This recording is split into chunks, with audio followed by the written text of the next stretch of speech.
Hello, welcome back to Yankees Content Central. Thank you so much for watching, and let's get into another episode.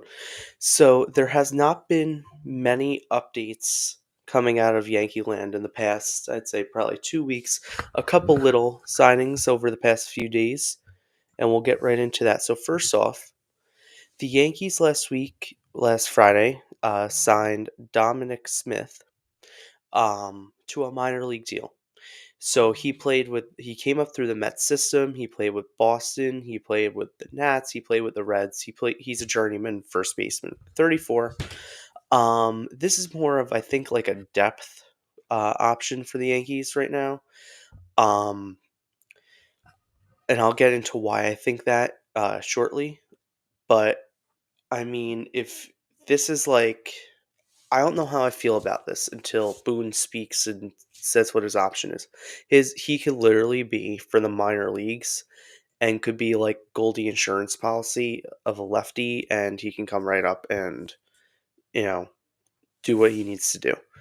Next thing came out today, um, that Mike Rodriguez tweeted that the Astros have strong interest in Jorge Polanco. The Yankees also have interest. Jack Curry's mentioned him the past 2 weeks on Hot Stove. That doesn't mean much, but it means that the Yankees are interested. He wouldn't be my favorite move compared to other options that are potentially on the market, which we'll get to in a little bit. He would definitely not be my favorite move. He wouldn't be my first move. But it is definitely, a move of relevance. He was banged up last year with an injury. He could very well come into 2024 and be much, much better than 2025, excuse me. Come into 25 much better than 24. That is definitely an option. We don't know that yet, obviously, because we haven't seen him play yet.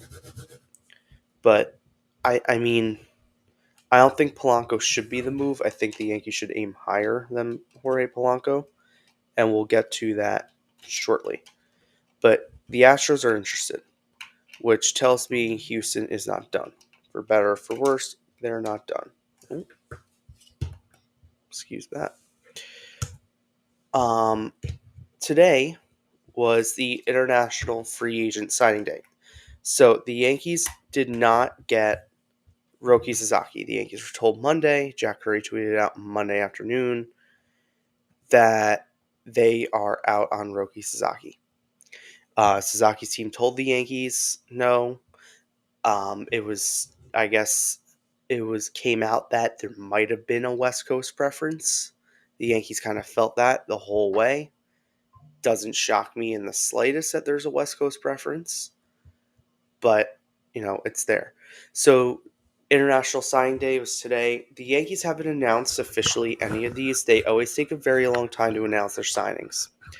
So this is all kind of, Yankees Prospect Watch is a very, very good Twitter follow.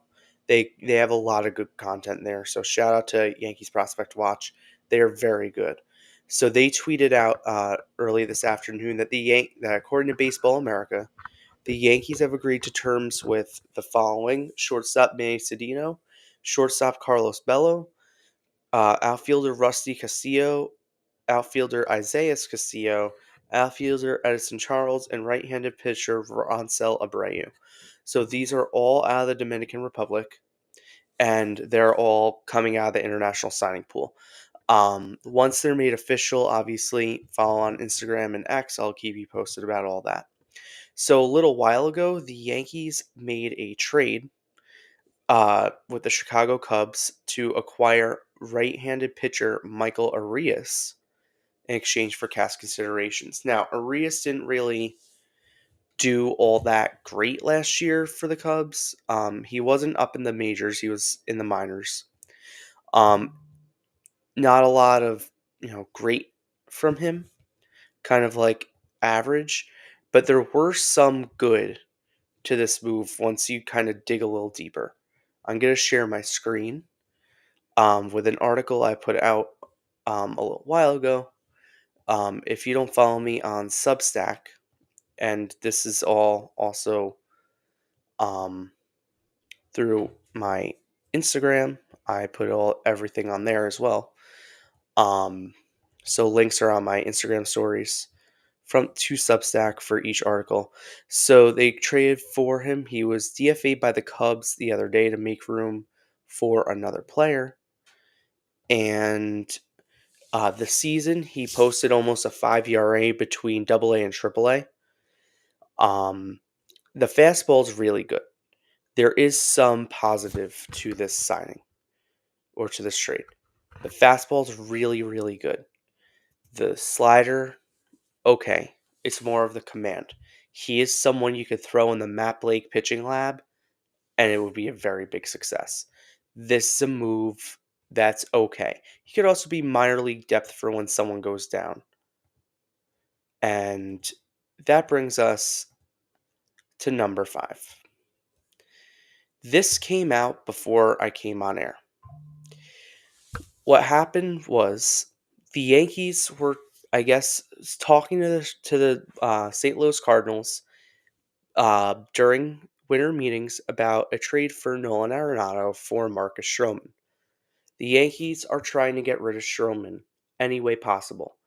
Reporters from CBS Sports predict that Stroman's actually gone by the end of the month, but that's neither here nor there. Until I see it, I don't believe it.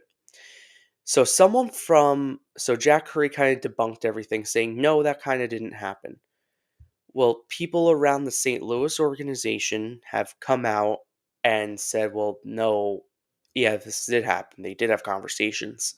It might have gone nowhere.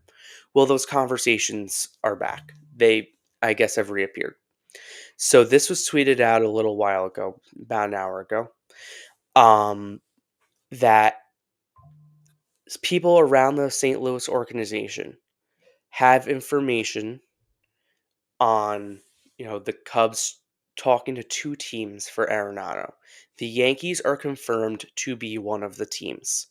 No matter what Jack Curry says, I know Jeff Passan said a month ago that they are talking. I do believe that they are talking. The sides are talking. There are conversations. Once again, I repeat, there might be a trade for Arenado on the horizon. This could happen.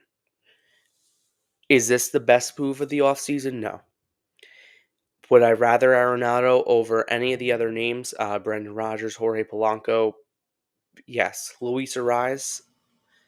I think the defense is enough of an upside, and the production at third base was better than what we had last year from anyone at third base. Like, his production was throughout the season, even though it was lower than what's expected, was better than Gleyber Torres at second base. And remember, Jazz was a lot better in New York when he came over than he was in Miami. His overall numbers were like, okay, his numbers in New York, you take aside the New York numbers, he was almost a 280 hitter. And he was very good here. So if we're getting 280 at a second base and Arenado's batting, 260, 250, that's still better than what Gleyber gave. And the defense is obviously better. That does make the Yankees a better team. And I know Arenado's aging, and I know there are certain things, and I know the contract's a concern. I get all that. I really do. But this is something where if you can get the Cards to either take Stroman or take money, or if they take Stroman and it's like a 1-for-1, or we'll even give a prospect with you, that should be something the Yankees are open to. And I think that would complete the offseason, and I think you could feel comfortable giving it an A-. The defense is elite. The infield, there is no holes. Volpe's defense is very good, and he would probably be the worst defender in the infield, and that's a very, very good thing because he's a Gold Glover. So to have him as the worst defender on your infield potentially, that'd be fantastic for the Yankees. So you'd have Arenado at third, you'd have Volpe at short, you'd have Jazz at second, then you'd have Goldie at first. That is a Gold Glove infield. You have a chance to have 3 of those 4 positions or 2 of those 4 positions Gold Glovers. Then you have an outfield. You're going to have Judge in his natural position. Bellinger is a Gold Glover wherever he is. He's very good defensively. And Dominguez is going to be better if they put him in center field because that's his natural position. So all of a sudden, your fundamentals are better. The things the Yankees did wrong last year are all fixed if you do simple moves, and this is one of them. I know the age is a factor. I know he's old. I know the contract isn't great. I'll reiterate that. But I do think of all the options they're given, because they're not signing Bregman. Unless they're talking to St. Louis right now to bluff with Boris, which I could see, I don't think they sign Alex Bregman. In fact, I I'd be really shocked if they signed Alex Bregman. I don't think they want to swim in those waters, as Brian Cashman would say, because I think Arenado for the Yankees has more of an upside than Bregman does. The reason for that, and you might be like, "Are you nuts?" I'll explain. Bregman is an extreme pull hitter. Most of his home runs since he came up have gone into the Crawford boxes. If you look at his numbers at each ballpark, by far his worst ballpark that he hits in is Yankee Stadium by those numbers. So why would you want to put a player like Alex Bregman, pay him that money, and put him in a stadium for 81 games that he might not really be able to hit in? That just doesn't make sense. And that's what the Cubs did with Cody Bellinger. And we look at how that turned out, where they tried everything to offload him. And they did. They did it successfully because they gave him to a team that needed his bat. Because his bat is perfect for Yankee Stadium because of the short right porch. His bat was awful for Wrigley because he was a lefty pull hitter. Interestingly, and this is also of note, the Yankees did have discussions with the Cubs for Nico Hoerner at some point. This could be a now move. This could be a deadline move if we don't get Arenado. But the Cubs are talking to Scott Boras for Alex Bregman. It is very possible that if the Cubs get Bregman, that the Yankees can go in there and see if they can re-engage in those conversations for Hoerner because they'll need to offload some money. But the first thing that has to fall is Stroman. Stroman is the first that needs to go. They probably don't make any of these moves that we're talking about unless Stroman's gone. Now, I think so. They haven't come out this account, which is very reliable. I wouldn't be sitting here telling you all this if it was all bull. I know a lot of this sounds like it's BS. It's true. I promise you it's true. I wouldn't sit here and waste my time talking about this if I didn't believe it. Cardinals Live is a very good account. They know people around the St. Louis organization that know things. I really do believe that this is the truth. I can really tell. I really do think that this is the truth. And you know, someone thinks um so someone commented they're coming back to the Yankees because Boston and them were talking, and I do know that that those talks have fallen apart. Doesn't mean that they can't be rehashed, but the Yankees contacted them for Stroman. They are to offload Stroman. The Yankees are interested in Arenado because of the defense. The bat's not great. The bat is better than Glaber's, and that is very notable. That if we put up with Glaber's bad defense and bad first half, a very good second half, but awful first half, you could certainly put up with average here from Arenado. He's going to have his hot times. He could also be on a team that uses analytics better than the Cardinals do and be helped by that. I don't love analytics, but it does have its benefits, and that could be one. He could also be on a team that's in the heat of a pennant race and trying to win a World Series now, instead of a team that's waiting to win a World Series for 10 years. St. Louis isn't close to being competing. They are not close. So I mentioned earlier in the episode that Dom Smith was brought in. I don't know what this move is. I understand the Dom Smith move after seeing this, and I'll explain.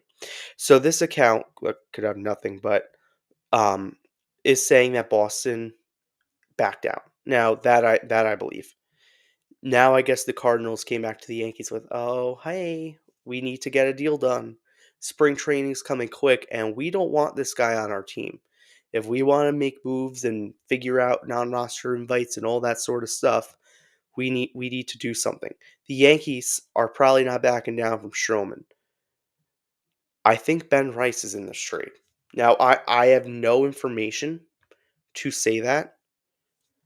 Also seeing that relief pitching could go back, like a Hamilton, also a Peraza. Now, that's a lot for him, and they need to pay us. I'm If they're trying to throw a prospect in, it's gonna be Ben Rice. The reason is Ben Rice is very athletic and can play multiple different positions. He can play catcher, he could play first base, he could play other places in the infield if they train him to. But what that means is Don Smith might have been brought in here as a preemptive move, um, because they know they're getting rid of um, Rice. Because if you look at the stats, Dom Smith is kind of like a backup catcher. Not catcher, excuse me. A backup first baseman, can kind of play the bench. It's on a minor league deal, so he's not costing money for a bench piece. He could come in certainly and be a defensive replacement, be a pinch runner potentially. I don't know how fast he is. Um, he could definitely come in and be a bench piece. He could definitely come in and, you know what, let's give Goldie a random Tuesday day game off. Let's rest him for a day. Let's put Dom in at first. He could definitely be that guy, and I'd be comfortable with that if that's what the move is. So could these conversations have been coming together since last week and they're trying to formulate a package? That's what I think. The other team has not been named. We're trying to find out the other team that's also competing with the Yankees now for this, but we do know it is the Yankees. Some people say and think it's the Dodgers because they've been talked about too.